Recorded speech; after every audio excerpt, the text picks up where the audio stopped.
Teman-teman, pasti pernah dengar dong kalimat ini, kitab suci agama Katolik itu yang ada tulisan Deuterokanonikanya. Nah, teman-teman tuh tahu nggak sih apa arti Deuterokanonika itu? Yuk kita cari tahu.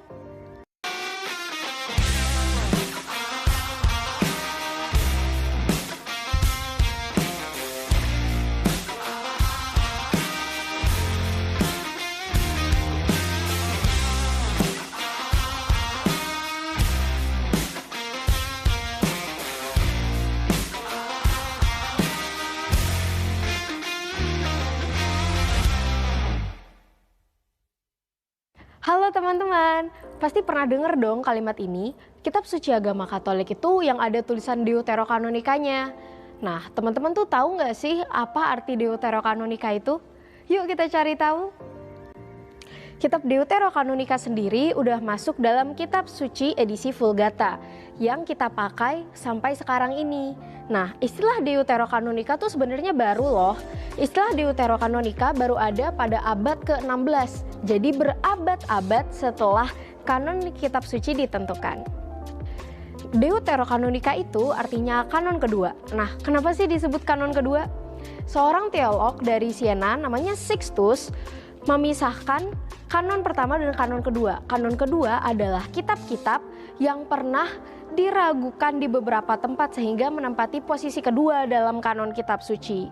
Tapi sebenarnya kitab Deuterokanonika itu udah ada loh sejak penentuan kanon kitab suci pada tahun 382 oleh Paus Damasus pertama. Jadi, kitab Deuterokanonika itu tidak terpisahkan dari kitab suci ya, tidak terpisahkan dari perjanjian lama.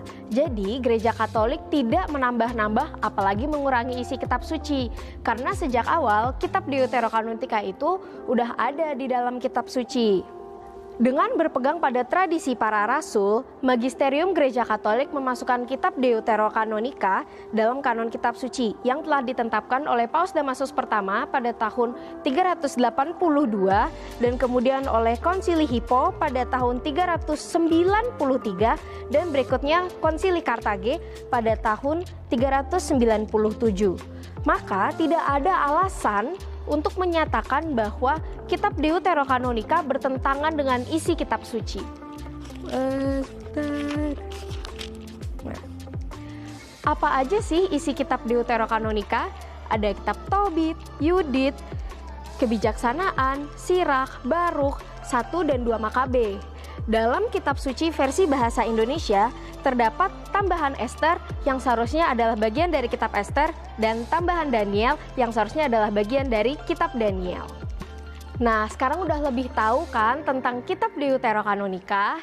Ingat ya, kitab Deuterokanonika tidak dapat terpisahkan dari perjanjian lama dan tidak bertentangan dengan isi seluruh kitab suci.